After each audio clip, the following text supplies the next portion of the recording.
All right, welcome everyone to a conversation about wage equity. I'm Tony Mizuko, town manager here for the town of Norwood. I don't really have much of a role tonight other than to say welcome. I'm going to turn it over to Selectman Amanda Grow, who is going to introduce our guest, who we're grateful is here with us.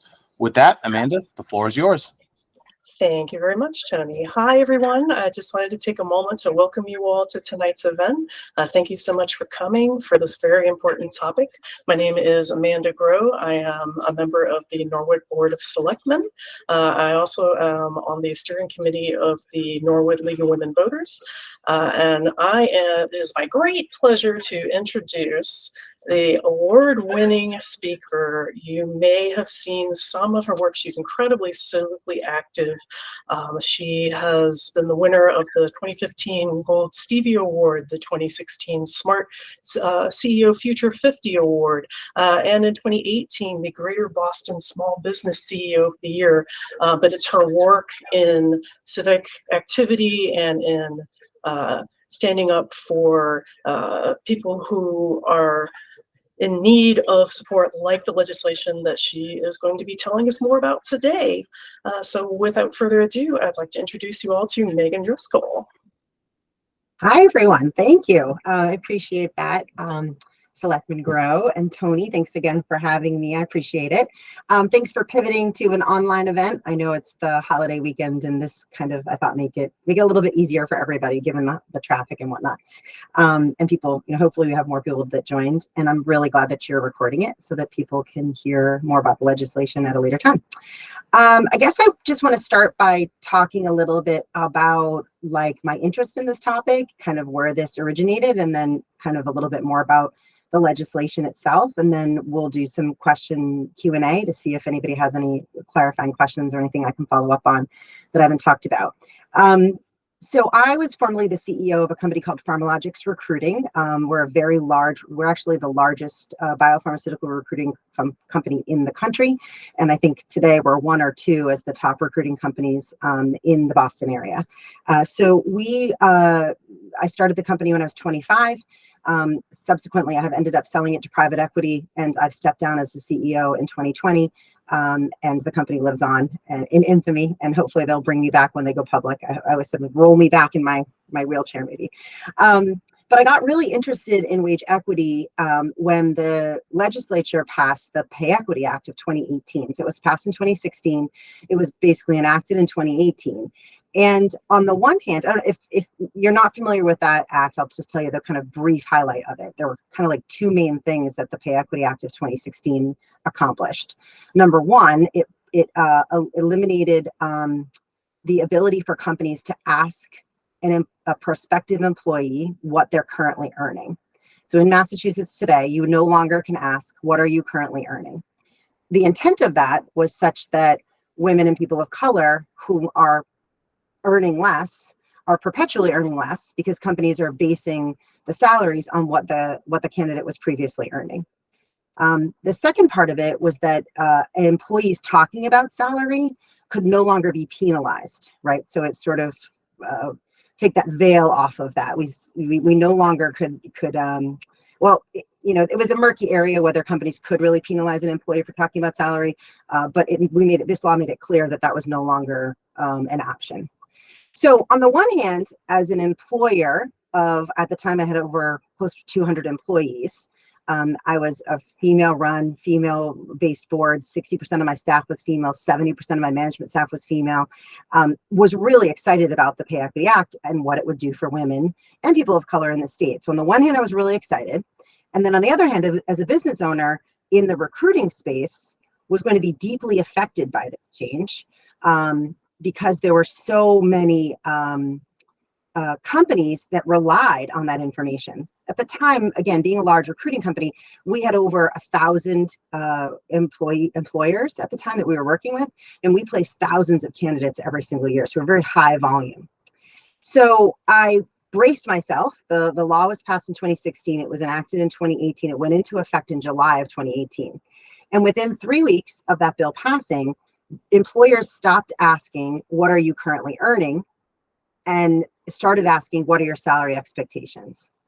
And so you might imagine, no big surprise that when you ask which people's salaries expectations are, men are better at shooting for the moon. And so we often had a female and a male, or a person of color and a male, who are earning the same amount being asked that question, and white men were answering it with sometimes 50% higher expectations than what their female or Black or brown counterpart was saying. And so right away, I knew we were going to have a huge issue, that the law, what the law was trying to accomplish was not actually going to accomplish it, what they set out to do. And I predicted at the time that the wage gap would probably widen. Just for your reference, about this time, 5 or 6 years ago, white women were 82 cents on a white man's dollar. And then it kind of goes down from there. Black men, Black women, down to Hispanic women and men who are in the 50 cents. What I predicted was true. And today we are actually 2 cents less than we were 5 years ago, even though we passed this law. But at the time, I didn't quite know that. I just sort of expected that what I was seeing was going to be bad for women and people of color in the state. Not that it was going to be bad, but that it just didn't, it wasn't able to achieve what the founders and the writers wanted it to. So I immediately reached out to my local legislators. My office was based in Quincy, so I worked with Rep. Bruce Ayers, and my home was in Duxbury, so I reached out to Rep. Josh Cutler. Josh Cutler kind of took the bull by the horns and was really interested in the topic. We met several times, and we came up with what is now one of the 2 bills I'm going to talk to you about, which is the salary range transparency bill. So the bill would require that companies share the salary range for jobs when they post it. Any company above 50 employees would be required to do so. Again, in a situation where you're being asked what salary expectations are, without the information about what the salary range is, you become disadvantaged. And if you are unable, or if you're basing your expectations on what you were earning, you can imagine the women and people of color always lose. But by allowing companies, by having companies share the salary ranges, you sort of equalize that playing field. Because now when asked what my salary expectations are, I kind of understand what the range is for the role. The other issue that was happening and why this is so important is that companies, when relying on salary expectations only, are really shooting in the dark. So not only did this not achieve what it was supposed to achieve for women and people of color, but my firms were really frustrated because expectations can be made up, right? They really are. They can be anybody's expectation, right? So you can just throw out any number. And many candidates didn't even give one. So companies were going all the way down the line to hire candidates to make an offer to them, to then find out that the candidate was already earning more than what they had offered. You might wonder, okay, why don't companies share salary ranges, right? That's a pretty, why not? It's considered a competitive disadvantage to do so when not everybody does so, right? So, and I, as a business owner, I understand that. If I put out what I pay my base recruiters, then every other recruiting company can beat me in the market by paying $5,000 more. But if everybody's sharing it, it's no longer proprietary. It's no longer a disadvantage for me to do so. So this law would require that all companies of 50 employees or more share the salary range when they're posting the job. And I've given you, sort of an overview of why that's really important for women and people of color in leveling the playing field. The second half of the bill, which I think is actually even more substantial and more impactful, is that it would require companies share the salary range for anyone in the company whom asks. So if I'm a project manager, I now can ask my employer, what is the range for this project managers within the company? At the moment today, I can only find that information out unless the company shares it with me, which they often will not, or I talk to other coworkers and I hear from them what people are getting paid. Neither of those 2 situations is good, right? If a company doesn't share it with me, then I don't know. And I certainly don't want to rely on someone else's version of what they're earning. Because compensation can be a variety of different things, and people overstate their compensation in many ways. And so I might actually be in a situation where I am earning within the range, but based on what people are telling me, now I feel like maybe I am earning way lower, right? It just sets up for conjecture, and there's no reason for that. So this would require that upon an employee asking, the company would have to share what the salary range is for the person in the role. Why that's really important is that we know that less than 5% of people change jobs year after year. So if we're only trying to lower and close the wage gap on applicants only, we're never going to get there. So we have to have a mechanism by which the other 95% of people in seats can understand what their salary, where they fit in the salary range band.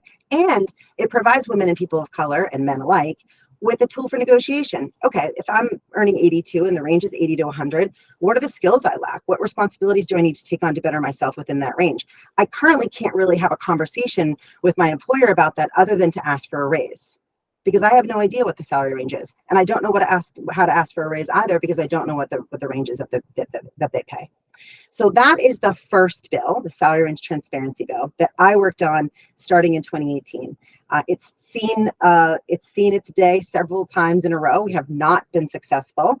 We got pretty close last year, but we are in a much better position this year. I'll talk about that in a minute. But I have now teamed up with the former Lieutenant Governor of Massachusetts, Evelyn Murphy, whom had a related bill, a related wage transparency bill on data. And so I'm going to talk about that bill. And the thing to keep in mind is that these two bills are currently sitting in the House Labor and Workforce Development Committee, and they are going to be combined and voted out as one bill. So I'm speaking about them today as they're two, but in several weeks, we'll just have one bill and it will be both of them together. This did happen last session. They were voted out of Labor and Workforce together. So we know that it's, and we know they're going to be voted out again and be pushed forward as one. So this data bill actually started as an idea from Marty Walsh, who reached out to Evelyn and said, we got to get a better handle on what is happening actually in the state. So the numbers that I just gave you, 81 cents on the white man's $1, right? Those numbers, they come from the federal government. The federal government collects information on an EEO form, and a variety of different companies fill these out. Any company or public entity that is above 100 employees is required to fill out an EEO-1 form. It collects a bunch of data, such as top earners, race, gender, a variety of different things. And it is required by the federal government. The Trump era did kind of roll some of that back, but it's coming back in force and it is going to be updated. But the bottom line is that it's really the only data that we have to know how these wage gaps exist. The issue is that the federal government doesn't share that data other than to share it as an aggregate. And so as a state, we don't really have a solid as an aggregate nationally. As a state of Massachusetts, we actually don't know what our numbers are. So we expect that we are maybe at or above the national average, but we don't actually know because the federal government doesn't give the state their numbers. They keep them kind of close to the vest, and they use that for a variety of policy reasons, but not for reasons for states to govern. The data that we do have in Massachusetts is amassed by the Boston Women's Workforce Council, and they've been collecting data on wage gaps for the last maybe 10 years. We are about at the national average when we look at that data. And it is the data that I mentioned that indicates that we haven't gone forwards, we've only gone backwards since the pay equity bill was passed. What this bill would require is that federal form that the companies and public entities fill out would have to also be shared with the state, and the state would release it as an aggregate. So we would be able to see not only what really is our wage gaps in Massachusetts, but it would also be by industry. What are the wage gaps in healthcare? What are the wage gaps in tech? What are the wage gaps in education? That kind of thing. And so what we've tried to really do is make sure that we're not requiring companies and entities to do something new, right, and difficult. We want them to use the form they're already submitting. We want to make this really super easy and streamlined. And so they would just be submitting the EEO form they already submit to the state would then aggregate it. Okay, so those are the two bills. We think together make a really powerful punch at trying to close the wage gap that exists in Massachusetts, that we know is detrimental to women and people of color in the state. We know that it impacts every single thing that a family tries to do, like go back to work, decisions to go back to work, to pay for childcare, for housing. I mean, it's really a fundamental thing that has to change if we are going to maintain, our lead economically here in the state. So I'll tell you now. Maybe I pause now for some questions about the details of the bill, and then I'll talk about kind of where we are in the state at large with regard to bringing this to fruition. Does that sound like a relative good idea? Okay, good. Anybody has any questions? And you can feel free to use the little, at the bottom of the screen, there's a raise hand icon that you can use, and that'll help us find you if you have questions, or you can also type them in the chat.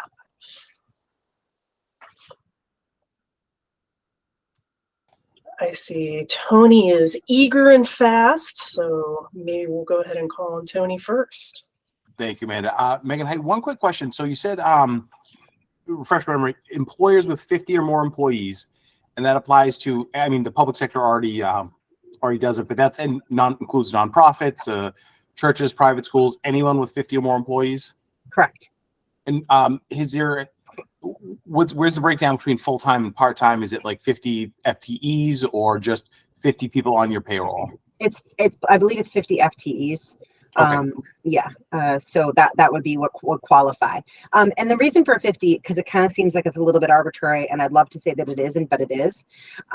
The majority of the states that have passed salary range, by the way, when this salary and transparency bill was originally proposed in 2018, when I was working with Josh Cutler, it would have been the first in the nation to have been passed. It didn't pass. Since then, 10 other states have passed salary range transparency bills. So Massachusetts is behind.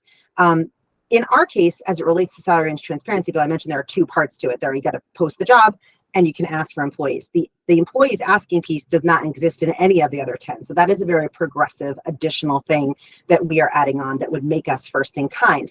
But the salary and transparency bill piece has already been done, like I said.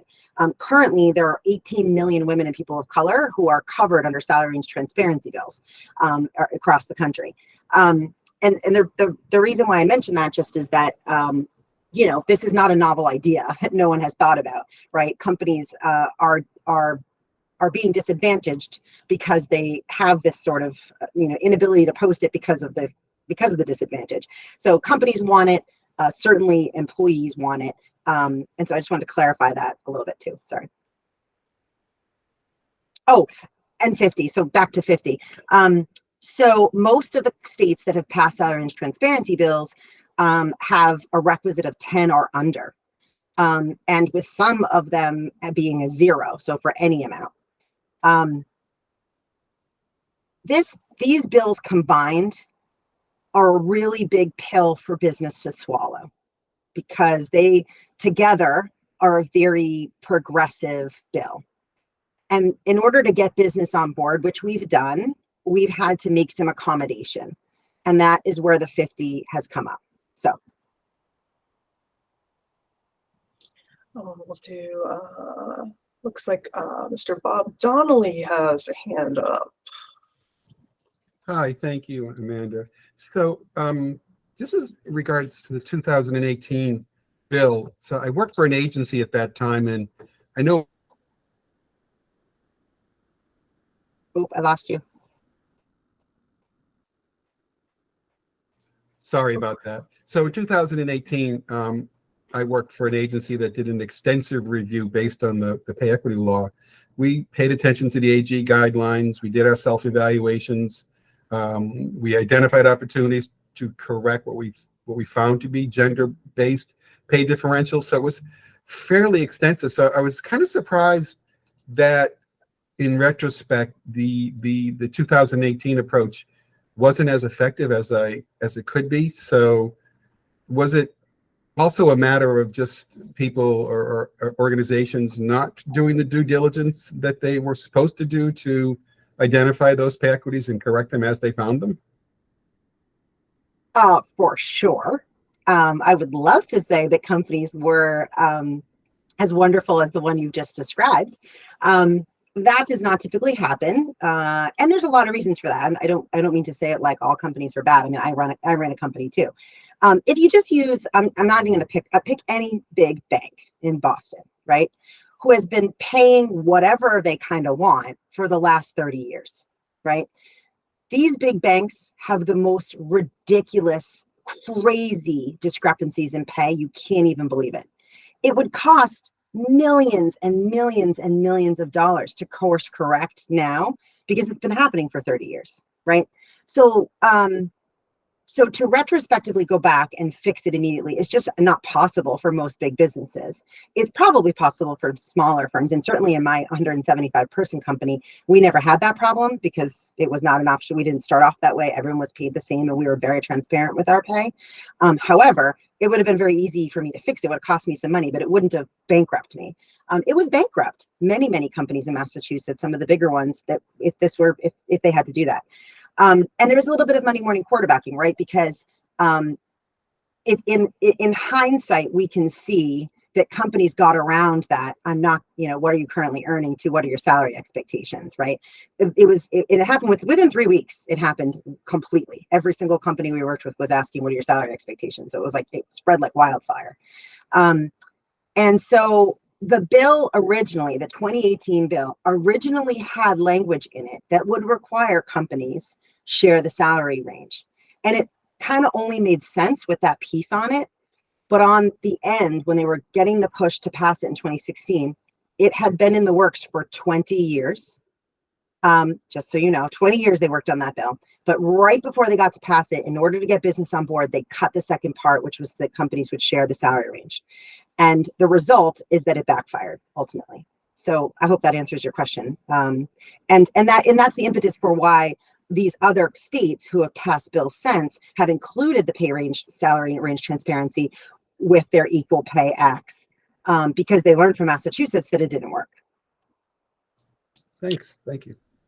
So I'm going to go ahead and take some questions from the chat that we're getting as well. I'm going to start with Ed's question, which is actually very similar to a question that I have. Ed asked, what argument is there against this bill? It clearly helps all employees, which dovetails into my question of, this bill has come, several rounds now, and now that you're pretty close to the finish line compared to previous rounds. What are those last bits of friction that you're encountering? Because oftentimes if we know what that friction is, sometimes we can think of tools or methods to get around them. So what have you encountered? Well, there's a lot of politics at the State House at the moment. So there's that. In addition to that, just the more practical pushback is that companies don't want to be told what to do. Right. And businesses just don't want more regulations. They don't want more things that they have to do. And so Evelyn and I have worked really hard with the business community. And I'll just say right now, AIM, one of the largest conservative business or associations in the state, is not only agreeing with it, but they testified in support of this. And so Brooke Thompson, who's the new president, newly elect, came to the hearing and actually testified in favor of it. So we worked really close with the business community to adjust it such that it's not cumbersome. It's not hard to do. They're not doing it because it's the right thing to do. Companies don't really want to do things because it's the right thing to do. I mean, I hate to say it, but they really don't. There needs to be a business case for it. And the business case is there, right? They're wasting time on energy, on interviewing candidates they can't ultimately hire. And the only reason why they're not sharing it is because no one else does. Okay, so we're leveling that now. And so that's a good business decision. And the data piece, which has actually gone through quite a bit of rendition over time, we've landed on a form they already fill out. Because asking a company to do a separate thing, right? It's difficult to do that. And I know it's hard. Companies need to make money. I'm the first person to get it. I ran a company myself, I know. So we've tried to make it as easy as possible. And I think that's been borne out through our true collaboration with the business community. We think we have the Mass Roundtable support. We're in conversation with the Greater Boston Chamber of Commerce. We're very close to maybe not getting their support, but certainly not getting them to oppose it. But we're working really hard with them too. Excellent, thank you. Looks like our next question is coming from Antoinette, who asks if Connecticut's one of the other 10 states that are considering this type of bill. They are. They passed the bill in, I think, 2021. And it was a double whammy kind of combo. So it was an equal pay act similar to the one that we passed in 2018, but they added on the salary and transparency. I think Connecticut's number is 10 plus employees. maybe it's 5. I don't really remember, but they did pass this in 2021. Excellent. Rebecca is asking if this is passed in Massachusetts this year, when would it go into effect? When would data be required to be available for job postings or internally for salary ranges at a given company? If it were to pass this year, we're probably looking at 2025. I would love for it to pass this year. And actually, if I'm being perfectly transparent, my feeling is if we don't pass it in 2023 before the session closes for the year and we kind of move into next year, it's going to be really hard to pass it, just because the second half of the session will be big omnibus bills, and if you leave a bill like this down to the wire, it just gets lost in the shuffle and we'd have to go back at this again. So I think that its best shot is that it happens by the end of the year. I'm feeling very optimistic about that. But then again, it's the state legislature, so anything can happen. And that I assure you is true. It looks like Mark's question is there an intention to put this legislature into effect across the country? How can you ensure that companies with offices in multiple states actually honor the law? Yeah, so I can tell you from my experience, as an employer that dealt with candidates all over the country, we implemented the do not ask for salary information across the country. So it didn't matter where our employer was sitting or where the employee was. We implemented it across the country in 2018 because it was impossible for us to manage any other way. So if a Massachusetts-based company is hiring or has other offices in other states, I would imagine they will just implement it across their company wide, no matter where they operate. But I'll tell you that if the other states, so there are at least 10 to 14 other states that have similar language proposed in their state legislature, if all of those go forward in the next couple of years, 2/3 of the country will be covered by salary range transparency bills. So we're headed in that direction anyway. I think that that's going to kind of peter out. People are going to start doing it. I mean, if you even look at today versus 2017 and the number of employers that actually do share salary ranges, Indeed now requires that you put something in there when you post a job. That has borne out of companies who pass salary range, states that have passed salary range transparency bills. So I think as states adopt these regulations, you will see more companies just kind of going with the flow and doing it anyway.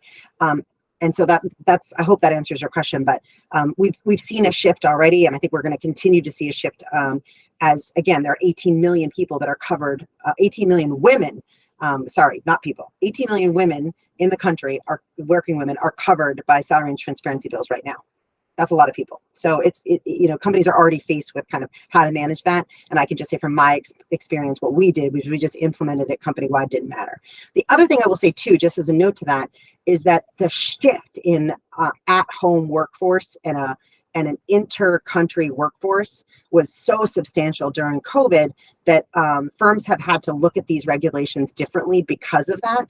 If you just look at our workforce went to 100% in office to 50% in office today. So we were 100% at home, and now we went to 50%, and 50% is going to be what we maintain. That's a pretty big shift in the way we run our business. And so a lot of firms are faced with that. And because of it, they have to kind of adopt the most stringent law that a state has in order to kind of be compliant and to make it easy for themselves. Yeah, we're definitely feeling that even in the company that I work for my day job. They have multiple offices, across the country, and we went to fully 100% remote work, and we're going to stay that way. And that's just not something that was on anyone's radar before. It looks like we've got a question from the folks that are at the library. We do know that some folks did go ahead and go to our lovely library, and they are currently in the Simone room tuning in. So this question is from Donna over at the library, which is, in other states, has the bill enhanced employee productivity through perceived fairness within the job field? Can you say it again? Just want to make sure I answer the question. In other states, and I believe the phrasing here is that states that have already taken these steps to pass this type of legislation, has the bill enhanced employee productivity through perceived fairness, like while they're in their job role, that they feel that now that they're being treated more fairly, they're more productive, because there's less emotional stress, there's less anxiety about whether or not they're being taken advantage of. Have there been any benefits in that regard? Yeah. So I'm just going to read you a couple things about how this has kind of played out.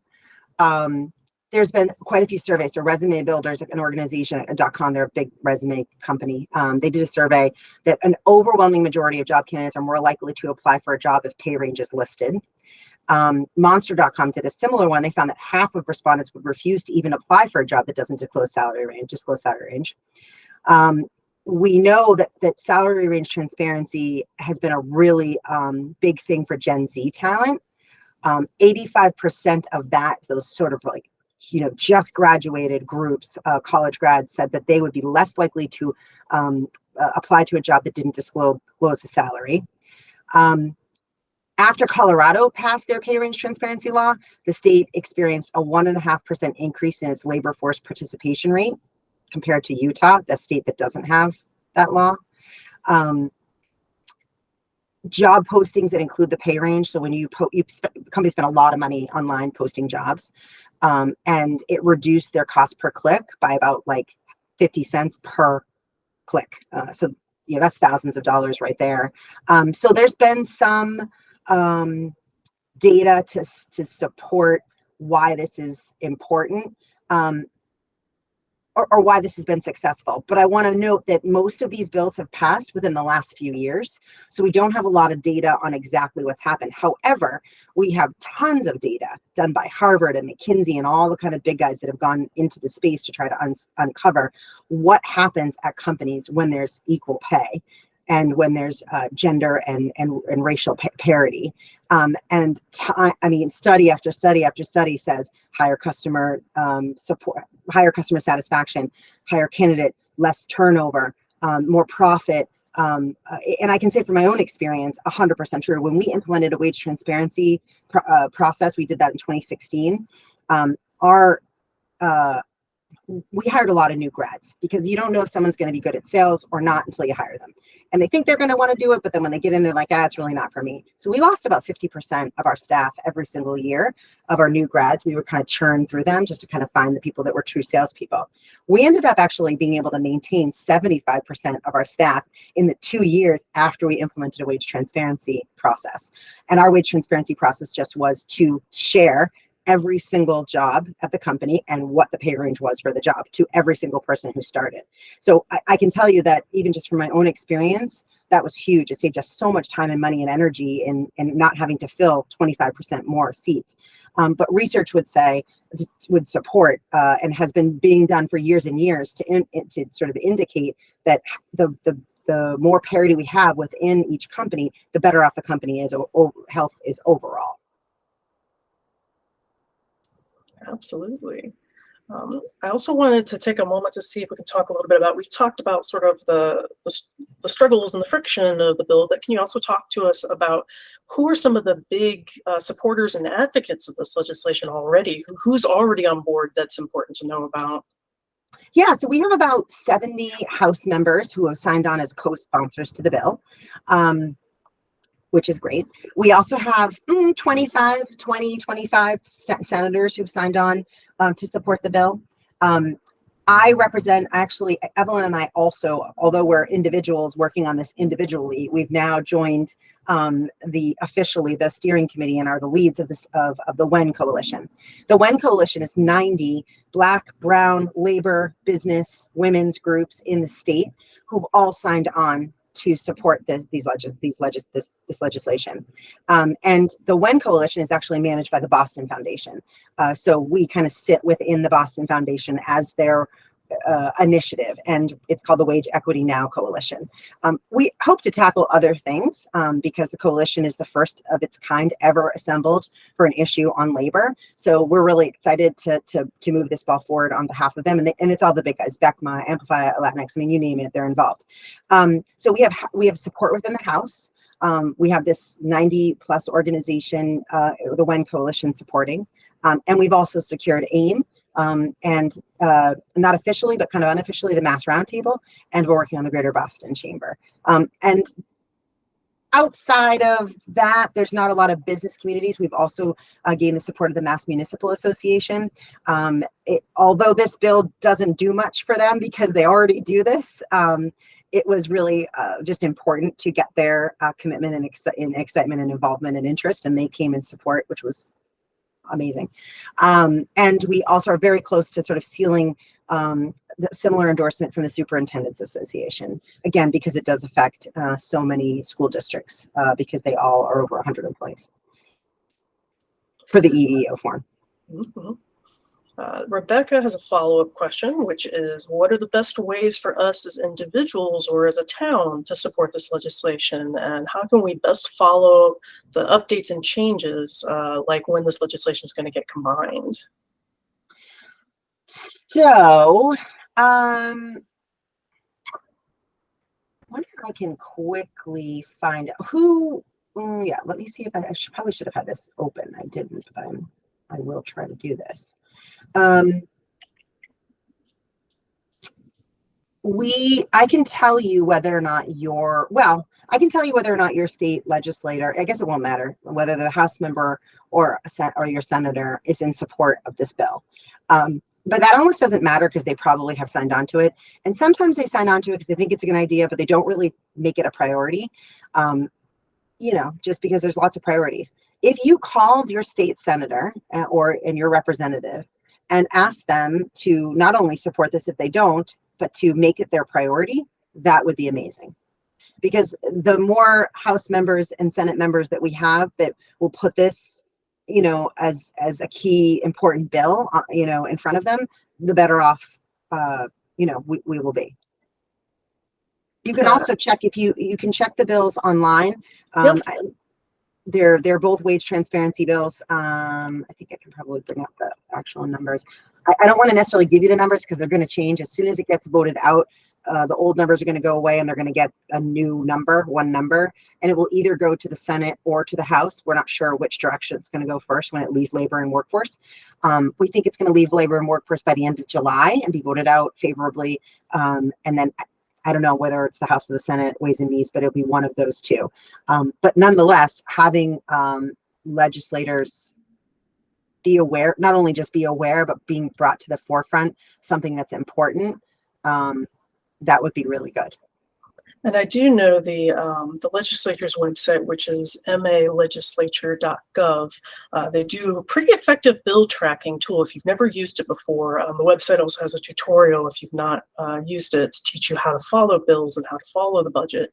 And typically when a bill gets a new number or when things are sort of recombined, they're usually pretty good about taking the old bill number, and when you look at the bottom, there'll be a little activity list showing it moving between various committees. But if it ends up with a new number, they'll usually provide a cross link that you can click on that'll take you to the latest version of it. Yeah, so right now the bill's number, the bill numbers are H1849 and S1191. Those are the salary range transparency bills that I spoke about. The House and the Senate, they each have a bill filed that are exactly the same.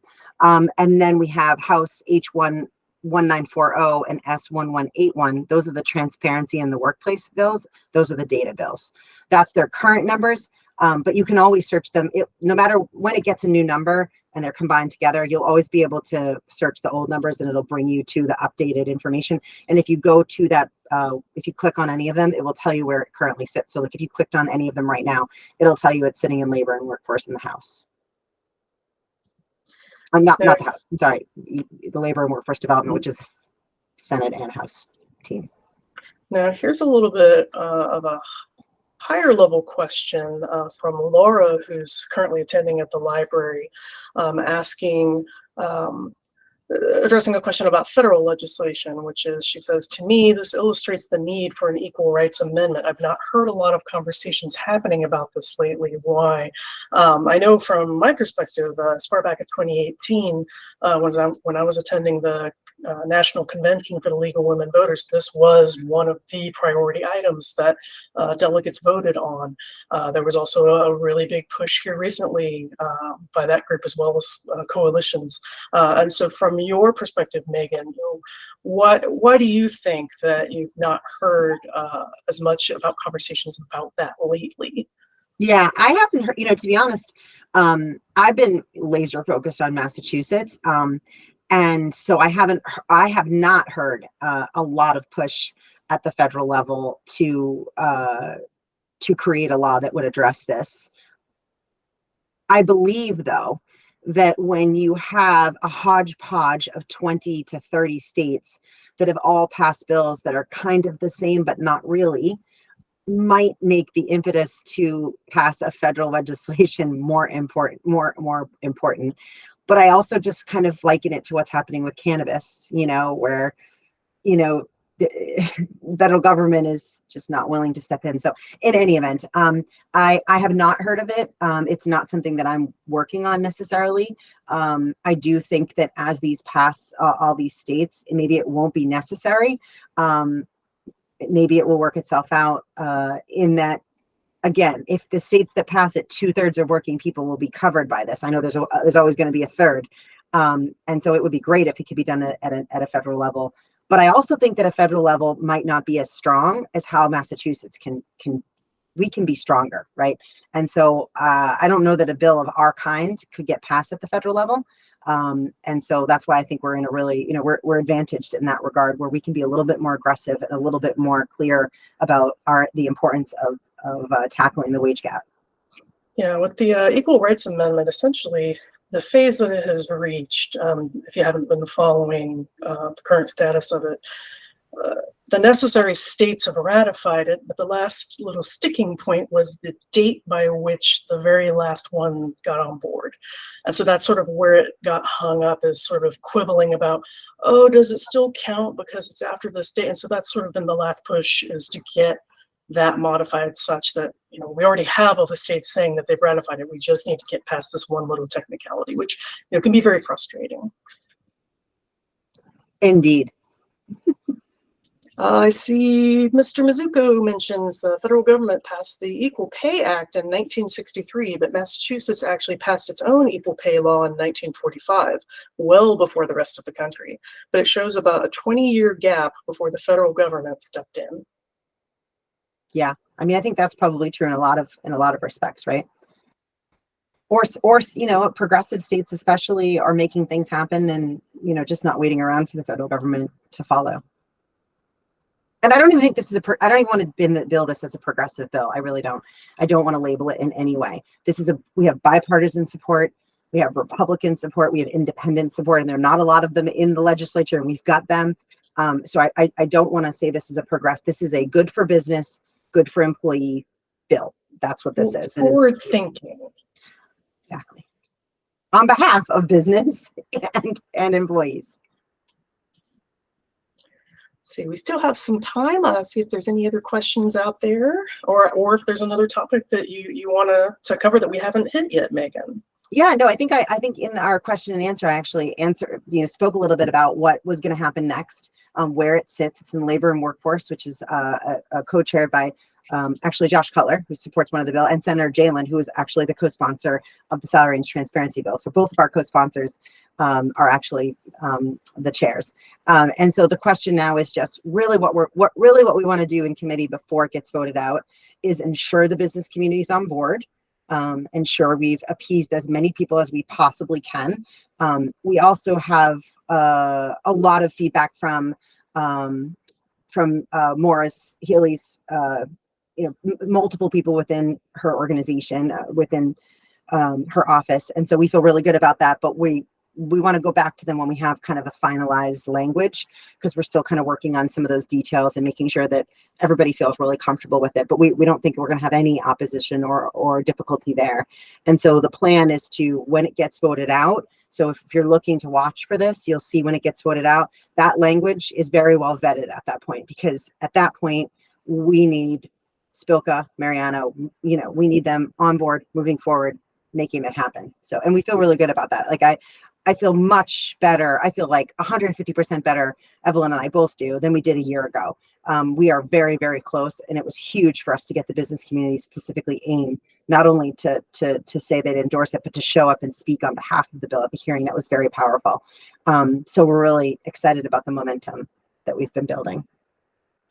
Do you have any anecdotes of, individual stories of people that, how would this, make a difference in their life? Sometimes it's easy to get lost in sort of the high level statistics and the, numbers, but, sometimes it really takes understanding, on an individual level, what this could mean to someone's life. Do you have any examples? Yeah, I have a very good recent example. So post Pharmalogics leaving the CEO-ship, I did I'm not doing it now, but I was during COVID. I was kind of like helping people whom I had worked with in the past at Pharmalogics years ago, who are kind of like my people. They would reach out to me and say, "Can you just help me? I got to find a job. I'm like so stressed." And so I was helping some individuals here and there. And there was a woman that I had previously worked with in Boston. So she was a scientist in Boston, and she had during COVID moved to be closer to family and had taken a pay cut. So she was earning $90,000 in Boston. She took an $82,000 job in Illinois to be closer to family. She was ready to move back into Boston, and that's when she called me.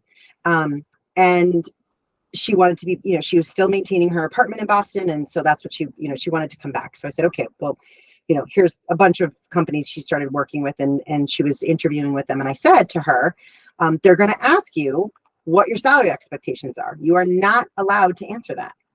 And she said, well, I really, I just want to earn like 95. Like I could even get just a little bit higher than what I was. Again, she took a lesser paying job, a lower job, just so that she could be closer to her family. And I said, no. You're not gonna answer it. So her final company that she was really interested in, they asked her three different people, what her salary expectations. So they don't make this easy, right? They make this very hard for you not to answer it. But she held her ground. She didn't answer it. Her answer was what I told her to say, which is, I would accept any reasonable offer, which you can't go wrong with when using that kind of language. And so they made her an offer at $140,000. I can't guarantee that had she had asked or said she wanted 95,000, that they would have still offered her 140,000, but I highly doubt it. So the point is that this kind of thing is playing out across the country. I mean, it's, every day, right? That's what's happening every day. When she didn't know that the job paid probably between 130 and 150, she didn't know what to ask for with regard to salary expectations. And so she's the perfect example of how women and people of color who typically earn less and base their expectations on what they're earning perpetually earn less in the system that we've constructed for them. And so we have to deconstruct the system to make this more fair. Are there any sort of strange edge cases or loopholes that have been sort of brought to your attention about the proposal? In the same way that you talked about the previous bill, where just those slight shifts that companies did. Are there any that you're already sort of predicting that we can try to get in front of or have awareness about?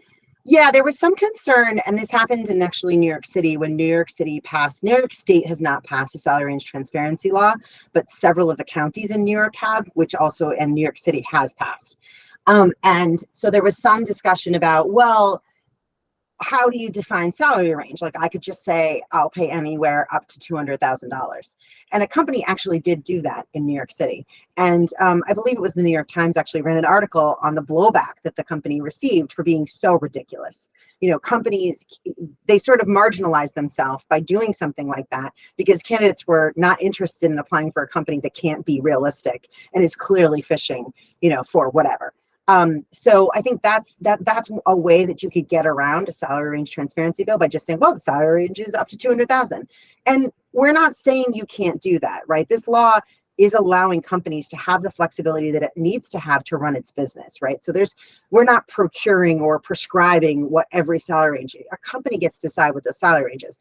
But if the company wants to put that out there, they're going to receive the same blowback that this company in New York City did, which is just to say it's not going to attract the kind of candidate that they think it's going to try to attract, right? And so they will become the outliers, and they will likely be marginalized, and we'll stop doing it just because it's not working for them, right? So that is a little bit of a loophole where you could kind of get around it. But again, it's really important to Evelyn and I that and again, as a business owner, I would not want you to tell me what the salary ranges should be for the jobs that I post. I need to be able to have the ability to decide what those are. And so it's important to maintain that integrity for companies to be able to develop those ranges. So. Got another question here, which is, are there any tools to find pay ranges for recent grads and young professionals, mid-tier professionals? Is Glassdoor the best or only one to use? Or for professionals who've been at a company for quite some time, are new hires doing the same or lesser work but paid more? Okay, well, let me say something about Glassdoor. So Glassdoor is a really terrible place to look for anything that's of truth. I would never make a decision about working for a company or deciding that that's what they pay, because it is entirely employee-driven information. And I'm going to give you a really good example of why not to pay attention to that. So in our company, we did when 2018 came around, and we found that these men were just getting these ridiculous numbers, right, for salary expectations that were just blown completely out of the water. And we knew what they were earning in many cases, so we knew the expectation was just ridiculous. We actually conducted a little survey in the office. So I think we ended up getting maybe 50-ish men and maybe 50-ish women. It was kind of even, right? When we asked men and women the same question, we asked them, when asked by family, friends, or anybody what you earn, do you inflate your salary to those around you? When asked, 90% of the men in my office said they inflated it, and 30% of the women said they inflated it. So again, this is why Glassdoor isn't right. This is why we don't want information through the rumor mill or unverified. It's why we want companies to share it so that we know that it's real. So I'll say that about Glassdoor. However, there is a Radford study. An individual doesn't have an access to that. Companies buy the Radford to understand what pay ranges are by sector. It's considered the gold standard for figuring out how to pay someone.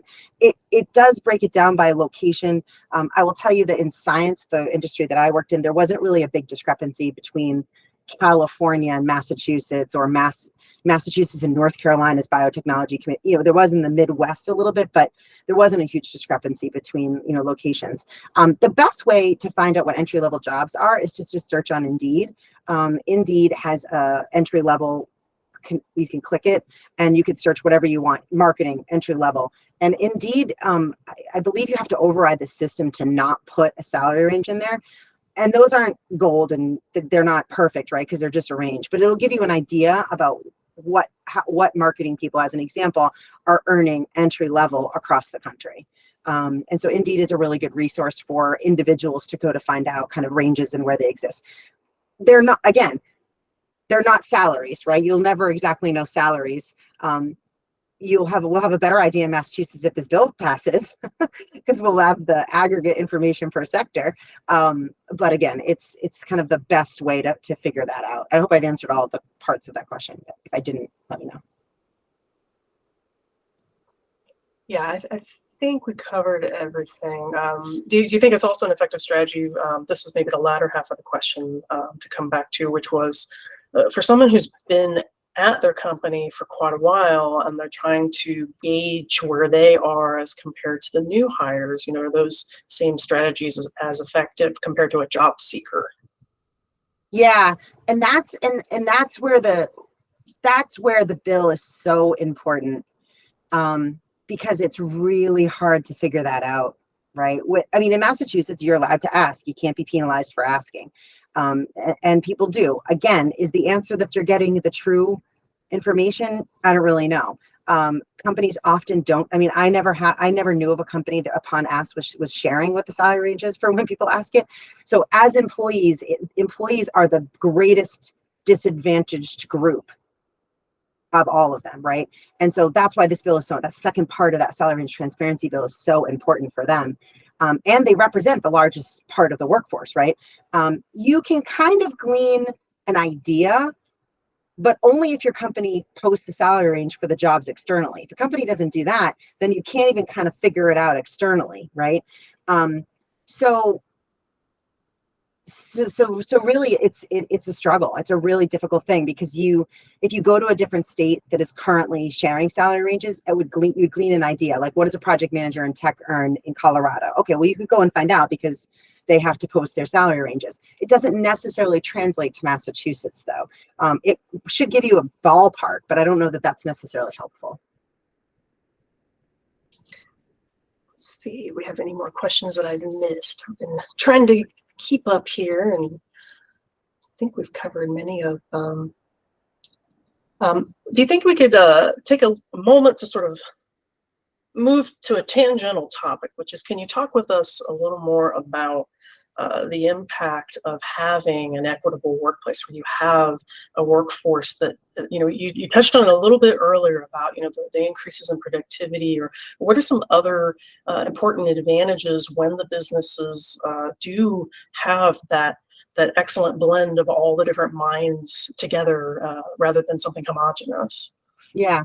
Well, I mean, again, I think research supports some of the biggest eye openers for me was how much more profitable companies are when they've tackled, or, no one has succeeded entirely at eliminating the wage gaps, right? It's just an impossible thing to do. Small companies can do it and have done it, but it's such small pockets here and there. But when you look at the data of companies that are making an incredible effort at doing so, and the employee satisfaction numbers that they receive on survey, and the customer satisfaction survey, and the fact that they're more profitable once they've done it. McKinsey, Harvard, all of them have done so much work in this space. It's mind-blowing. I mean, it's clearly there's a business case for why this is good for business, for there to be less of a gap. And you can imagine having it play out, right? I mean, we had a woman testify at the hearing. She was working for, I'm not going to mention it, but a very large university in Boston. And she kind of thought she was underpaid. She asked her employer what the salary range was for the role. They refused to tell her what it was. So then she kind of just asked a couple other people, and she was earning $20,000 to $30,000 less than what she was told were the other people in her office. Because she didn't have a mechanism to find out if that was real, because the employer would not release the information to them, and because she was just basing it on a couple people and what they were earning, she was angry, mad, really mad, and she quit and she left. And that's a real thing that is happening in the state every single day. People are getting some idea that they may not be getting paid fairly. They have no mechanism to determine if they are, and so they leave. And the cost to business for that, I think that's something that businesses recognize. The cost of that is really great. It's a huge issue. We all know what a replacement is. 3 times the one. So you're going to spend 3 times as much replacing the person than you would have had you been able to keep the person in the position. So so there's a lot of really great data for why this is a good business case. And we obviously know that it's good for women and people of color. As an example with my candidate, who's now living on a salary of $140,000 as opposed to what maybe she would have got 110, 100, I don't know. That's a huge difference in lifestyle. I'll also just give this other anecdote that I think is kind of just important to talk about a little bit as it relates to salary.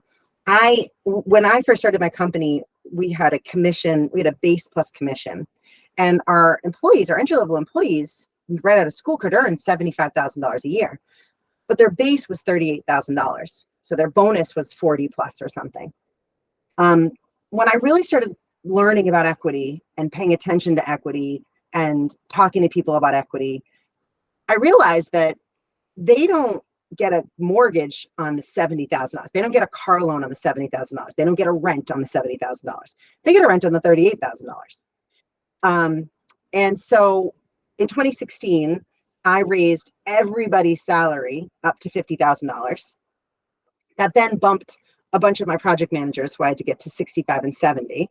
And then I sort of changed the commission structure so that new grad was still earning $70,000 to $75,000, but their base went up by $12,000. And they actually did a video. They had surprised me and did this huge video and we were on TV. It was kind of a big deal at the time. But people gave video like testimonials of moving out of apartments with rats, deciding to buy their first home, deciding to have a baby, all of these things happened in the 12 months after we bumped everybody's salary up that were lifestyle things. Everybody's life got way better. And we're just talking $12,000. That $12,000 made that big of a difference. So that solidified I mean, again, when I think about like, how did I get where I am today, where I'm basically focused, I'm sort of a one-trick pony focusing on wage equity. And, how did this happen? But it was through, the learning that I did as a CEO and running my company, and the decisions that we ended up being able to make, and the success of that. That was a pretty major turning point for me. But again, I think it just illustrates that a very little bit can go a very long way. Absolutely. With your experience and looking at data in your own organizations, like you say, that sort of, that knowledge built on where you are now, built you up to where you are now. What are additional things that you think the Commonwealth of Massachusetts will be able to do with access to that data that they didn't have before? We talked a little bit about how it's going to allow them to see, okay, in which particular sectors are we seeing a worse gap? But are there additional benefits to having that data that we haven't talked about yet? Well, one of the things that we're trying to do is not make it punitive, right? California does collect data similar to the one we're asking for. They don't share the data, but they use it for punitive measures. So they want to penalize companies whom are not equitable. Basically, that's the whole intent. We did not want to do that. We did not think that was pro-business. We didn't think it would pass either. And that's not the spirit of transparency. But one of the biggest benefits that we see, and we don't think we'll accomplish this in the first couple of years, because again, it's just going to be a lot of data aggregating. It's going to be a lot for the labor division to take on. We've talked to them. They know what's coming. We actually have a collaboration with Boston University. They're going to actually aggregate all the data for the state. So we've got the system for how it's going to actually happen. We're working that out and making sure it's not a huge, heavy lift. But what we're hoping can actually happen is that you'd be able to not only see by sector, but also see by location, because hiring African Americans in Athol is more difficult than hiring African Americans in downtown Boston. Like, let's just be honest about that, right? It's just a demographic issue. And so when you look at the data for tech, it's going to be a conglomeration of tech in Athol, tech in Boston, right? You're not really going to be able to see how you stack up necessarily. It would be fascinating for me to see how my firm in recruiting stacks up against all the other recruiters. I would find that information really helpful. And I also think that it's really, again, we're giving a tool to the business community to make the changes that Robert mentioned, right? We want companies to do it on their own. They often don't, but they also don't have the data. If you ask CEOs, they will tell you that they're doing a good job with this. And then when you share the data with them, they can't believe their eyes. Like, it's shocking to them that they're so far off. So we're hoping that with this data that they now really have to look at, they'll be able to make better decisions about hiring, about promotion. There's one issue of hiring equal, right, and paying equal. But there's also the issue of promoting up through the ranks. And that's where the data comes in. And that's where that's really important to look at, because it's going to talk about top 5 earners, demographics of their leadership team, things like that. And so I think it's going to be really important data for companies to use to better make decisions to help them close their wage gap, and the state to understand, how are we doing? How bad is it, right? Right now, we're like national average. Are we though? Could we be worse than the national average? No, I'm not 100% sure. So I think that it's going to be good for both the employers to be able to use the data to better themselves, and the state to just get a solid understanding of what's actually going on, and then working on creating streams of data that would even be more helpful to businesses by dosing them out geographically, which I think would be really helpful to know. Because I can tell you, like, as an employer in Quincy, we had a really hard time hiring Black and brown people. Did really well with Asian, clearly had lots of women, but we struggled. And so I would have liked to have known if other recruiting firms struggled too. Was it my firm that wasn't doing a good job of that? Were we not working hard enough? I wanted that data. This is going to now be possible for companies to understand how they compare to their counterparts.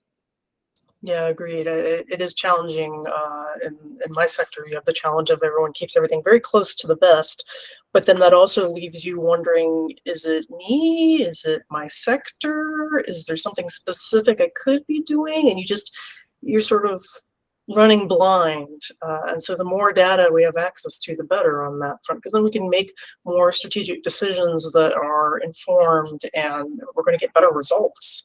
For sure. So the data potential to me is tremendous with something like this, because you can't fix a problem if you can't even measure how bad or where or what the problem is. You only have a Yeah, you can't manage what you don't measure. Right? Exactly. Yeah, exactly. So the ability to set up, different, KPIs and really have an awareness that you didn't have before can make all the difference. Yep. Let's see. Looking, does anybody else out there have more questions? Have we missed any topics? One I can think of is in addition to reaching out to individual legislators. If you're not familiar, we do try to keep everybody in the loop. All of the state websites try to keep in the loop. But if you're not familiar, our legislators for this region in Norwood, we have Representative John Rogers and we have Senator Mike Rush.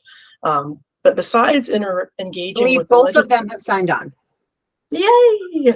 I'm almost positive just from the names. Mm-hmm. John, what was his last name? Rogers.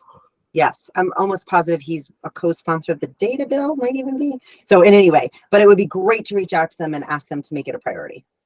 Are there other ways that people can help? Are there any, say, upcoming awareness events or anything like that happening that people should be aware of?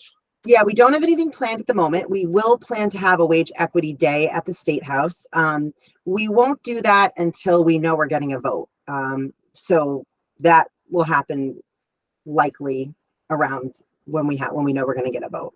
So the best way to stay connected with what's happening on the outside, from the outside perspective, not really like following the bill, is the Wage Equity Now website, which is wageequitynow.com. Let me just make sure. Yes. wageequitynow.com.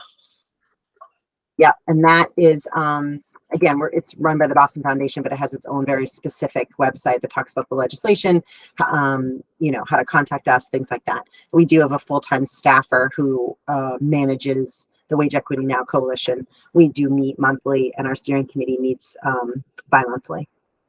But we will post, if there's an event coming, we will post it. You can follow me on Twitter. I put everything that I'm doing if I need people to come out on Twitter. And if you type in Wage Equity Now, you'll find me and you'll find Evelyn. Excellent. All right, now I'd like you to take a moment to envision. I want you to picture your future self, and this future self is living in a time where this legislation has already been passed. Can you think of some immediate changes that you're like, I think this sector is going to change in the following ways because of this? Can you give us any of those sort of future hopes and dreams with this type of legislation?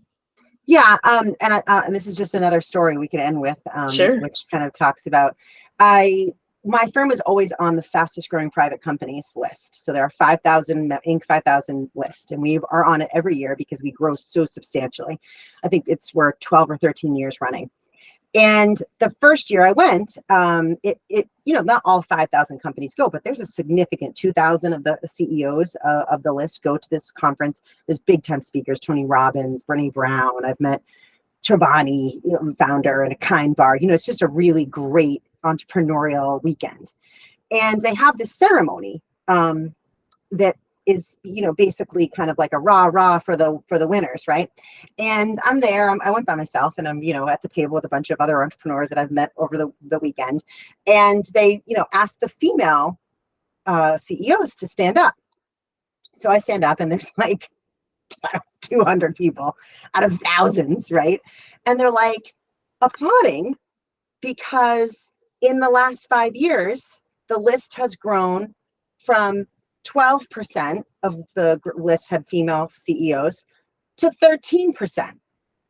And I was literally standing up like,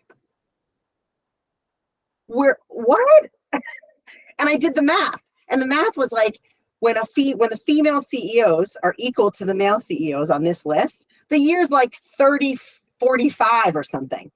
And that's when I just was, I mean, I was pissed. And I just thought to myself that my son is not more capable than my daughter, yet she'll never be a CEO by the numbers, right? Because he's anatomically the way he is, he gets to be the CEO. You know, I just found it so disheartening. And so truly the reason why I've devoted myself to this is I'm not even sure it's possible in her lifetime. She's 18. You know, that's sad. I think at the time I started this event, you know, this thought process, I believed that the world would change for my daughter. I don't think that's true, but I hope that it changes for her daughter. And I hope that it changes for people of color, because the trajectory that we're on right now, and particularly with the Supreme Court ruling today, I don't know how everybody feels about that, but I know how I feel about it. You know, we could lose our opportunity here to make the world a better place for our children and our grandchildren very, very quickly if we do not take actionable steps to make the world more fair. And so this is my little thing that I'm trying to do, right, to make the world a little bit more fair for hopefully my daughter and my son's daughters. That's, I guess, what I'm hoping that we accomplish. And we have a long way to go. Yeah. And I'm looking forward, you know, to similar things with this type of legislation. You know, here in Norwood, I am only the first time that we've ever had 2 women serving on the Board of Selectmen, which is still called the Board of Selectmen. Which I was feels going a to little. say, actually, we've changed that in Duxbury for that very reason. Several towns have changed it. And what I noticed was when that topic came up years ago, we had at the time one woman serving, Selectman Helen Donahue. They were like, well, what's the big deal? And it's traditional. But then once we had a moment where someone would be speaking to me and Selectman Donahue at the same time, and it would just be the 2 of us, you would see them go, and we're speaking with our select men. And all suddenly it was like, oh, because this is the first time that we've had this moment of, you know, multiple female figures at once.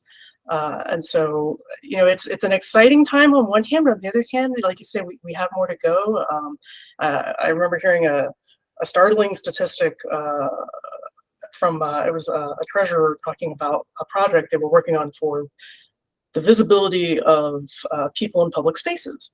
And they had done a study about public monuments, and that of the monuments, a very vanishingly small percent of the monuments were female in public spaces in terms of human figures.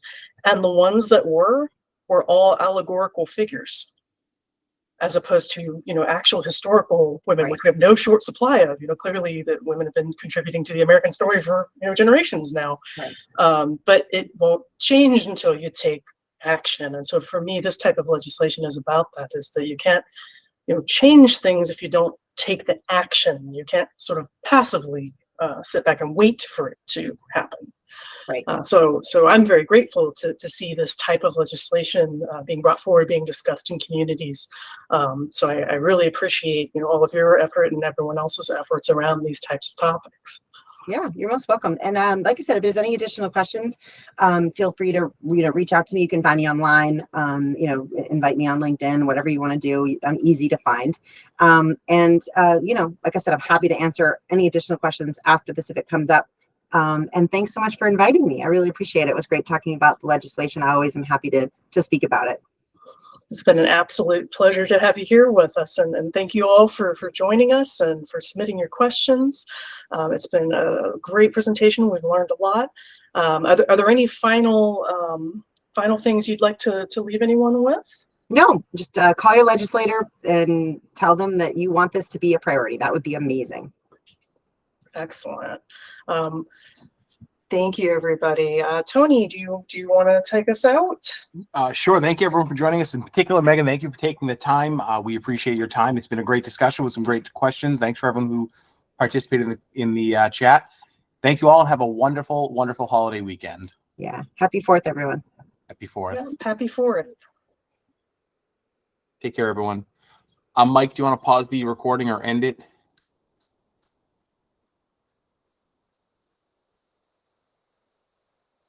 Next time here, I guess I'll figure out how to do that.